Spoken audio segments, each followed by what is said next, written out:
I started glitching after my last breakup. At first, I thought it was just stress. You know, the usual post-breakup mess. Not eating, not sleeping, crying at weird commercials, normal stuff. But then things started happening that didn't feel normal at all. It started the day after Julian left. We'd been together for almost 3 years. Lived together for 2. We shared groceries, bills, toothbrush holders, everything. I thought we were happy. I really did. Sure, we had our fights, but nothing huge. At least, not to me. Then one night he came home, didn't even sit down, and just said, "I don't think I can do this anymore." Just like that. No warning. No let up. Like he was canceling a subscription. I stood there trying to think of something to say, but my brain just froze.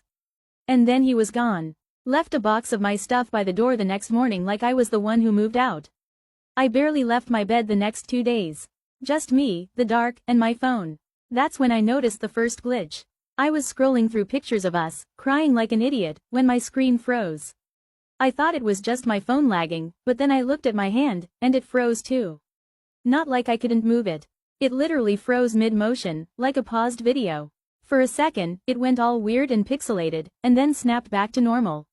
I thought I was hallucinating. Maybe I hadn't eaten enough. Maybe it was a panic attack. I didn't tell anyone, just tried to ignore it. But then it started happening more. My reflection would lag behind in the mirror. I'd walk into a room and the lights would flicker, not the bulbs, but like my vision glitched for a second. A weird flash. Once I sneezed and my whole body flickered out of view for a split second. That's when I started getting scared. I went to a doctor.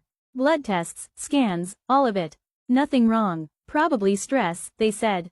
Your mind can do strange things under trauma. Yeah, no kidding. But this wasn't in my head. I started noticing things around my apartment that didn't make sense.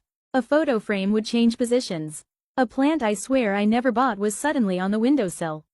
My fridge had food in it I hate. And my favorite hoodie? Gone. Replaced with one I'd never seen before. I called my best friend Sam and told them everything. At first they laughed, but when I showed them how my reflection stuttered, they just stared. "That's not right," they whispered. "Are you sure you're you?" I didn't even know how to answer that. Then I had the dream. In the dream, I was in Julian's apartment, but it was off. Like it had been rendered. The walls were perfect. Too perfect. Like a showroom. He was standing there, facing away from me. "Why did you do this?" I asked. He turned to me and said, "You weren't supposed to notice." I woke up with my heart pounding so hard I thought it might burst. I started glitching.